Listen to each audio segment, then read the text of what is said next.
рельсы въебало, блядь. Смотри, Ром, сюда въебало, в рельсу. Да пусть никуда она въебала. Факт то, что, блядь, люди здесь должны быть, понимаешь?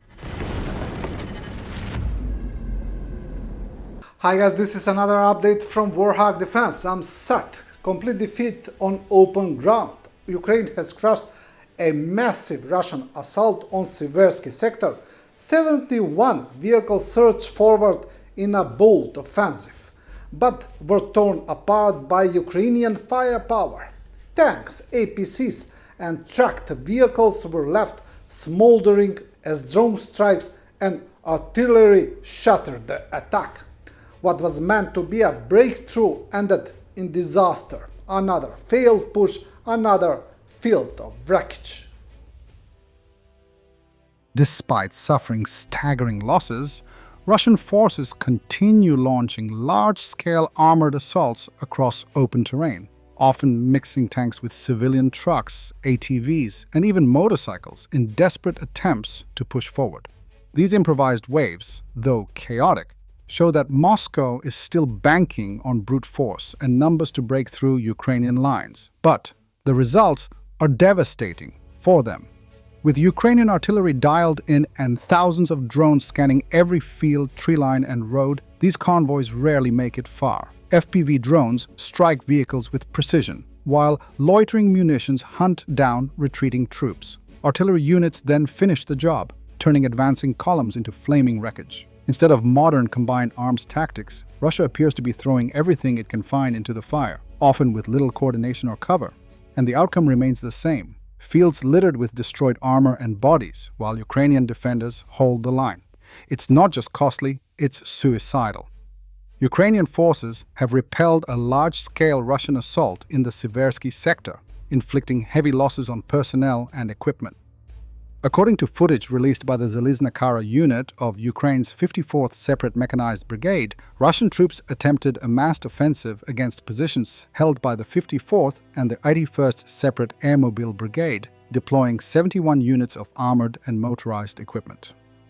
The attack also involved 6 tanks, 3 armored personnel carriers, 6 MT tracked vehicles, and 1 armored recovery vehicle. The assault group also included 12 civilian-type vehicles, 2 ATVs, and 41 motorcycles. Coordinated defensive actions by the Ukrainian brigades halted the advance and inflicted significant losses. In the 81st Brigade sector, 13 Russian soldiers were reported killed and 22 wounded.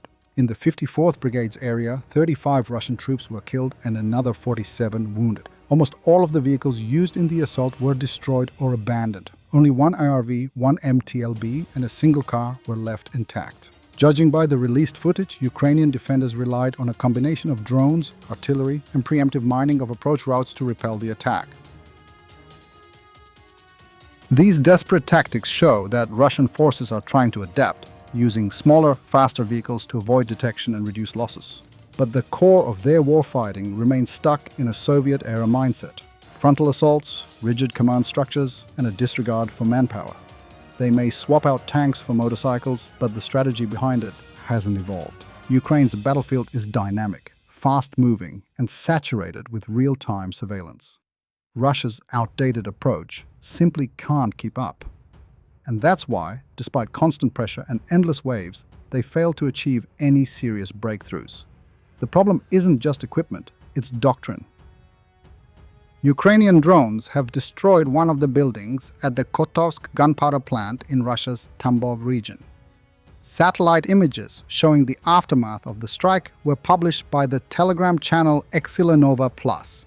The plant was targeted on July 25th. The latest imagery indicates that the facility is expanding, with new production buildings under construction. This is not the first time the site has been attacked. A previous strike was reported in June. The facility in Kotovsk, part of the Rostec State Corporation, produces over 200 items, including pyroxylin powder, for small arms grenades, grenade launcher rounds, and artillery and mortar munitions. It is located approximately 360 kilometers from the Ukrainian border.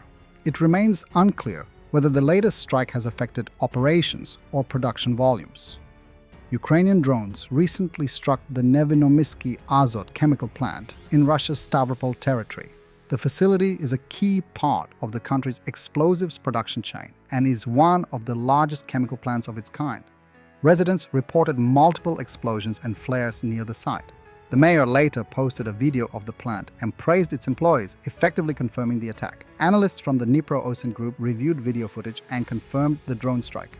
They believe that the acetylene and acetaldehyde production section of shop number 9 was hit.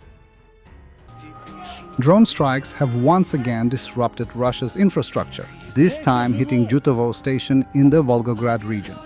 Footage shows smoke rising and debris scattered near the tracks, with a small fire burning close to the station. Russian officials blame drone debris falling, but the damage tells a clearer story. Several long-distance trains were delayed for hours, adding pressure to an already strained logistics network. As Ukraine's drones reach deeper into Russian territory, even rear areas once considered safe are no longer off-limits. The war is now knocking on the back door. Бля, прикинь, рельсы въебало, блядь. Смотри, Ром, сюда въебало, в рельсу. Да пусть никуда она въебала. Факт то, что, блядь, люди здесь должны быть, понимаешь? Слышь, а чё вот один мотор, блядь, вон второй валяется Два мотор. въебало сюда только два. При мне один и до меня еще один. Нихуя себе, блядь. A drone, likely launched from Belarus, was spotted in Lithuanian airspace, this time near Vilnius, according to LRT. While its type hasn't been confirmed, its sound and appearance resembled the Russian Gerber UAV, often used to mimic Shahed drones. The US may cut its military presence in Europe by up to 1/3, according to Politico. Washington is reviewing its global force deployment with a final report expected by September. A NATO official reportedly said the number of US troops in Europe, currently around 90 to 100,000, could be reduced by 30%. Germany knows the Americans won't stay forever. Now it's trying to make sure they don't leave too soon. For decades, the US military presence on German soil has been the backbone of America's global operations and a pillar of Europe's defense. But as Washington prepares to reassess where its troops are based, officials in Berlin are increasingly unsure what that will mean for them. Defense Minister Boris Pistorius traveled to Washington on Monday to make sure Germany stays in the loop. After meeting with US Defense Secretary Pete Hegseth, he made it clear that Berlin expects a shift in American posture. I began pointing out 2 years ago that it would become clear at some point that the Americans would eventually do less, Pistorius told reporters after their meeting. For now, we in Europe have been able to count on them doing more, but we have to recognize that they have their own interests in the Indo-Pacific, in the security of maritime trade routes. What's missing is clarity on what less actually means. German officials say they aim to be part of coordination efforts, but they have not been given any firm commitments about what the US plans to do or when. NATO allies are also worried, and US Ambassador to NATO Matthew Whitaker sought to calm nerves on Thursday. Speaking to reporters at NATO HQ in Brussels, he said he has daily conversations with our allies about that process. We've agreed to no surprises and no gaps in the strategic framework of Europe, he added. At the heart of these discussions is the Global Force Posture Review, a broad Pentagon-led reassessment of US military deployments around the world. Its goal is to shift American forces in line with changing global priorities, especially growing tension in the Indo-Pacific and pressure to reduce US overseas spending. The final report is expected to be released by September. For Europe, that could mean fewer American troops on the continent. In February, Hegseth stood next to his Polish counterpart and said it plainly. Now is the time to invest in your militaries, because you can't make an assumption that America's presence will last forever. The German government, more than most, has reason to take that warning seriously. Germany hosts more US troops than any other country in Europe by far, with around 35,000 American service members stationed across some 35 municipalities. These include Ramstein Air Base, a central hub for US air operations, and satellite communications. Grafenwöhr, which according to the military is the largest US Army training area outside the United States, where Hegseth himself is reported to have been temporarily stationed as a soldier, and key headquarters for military personnel.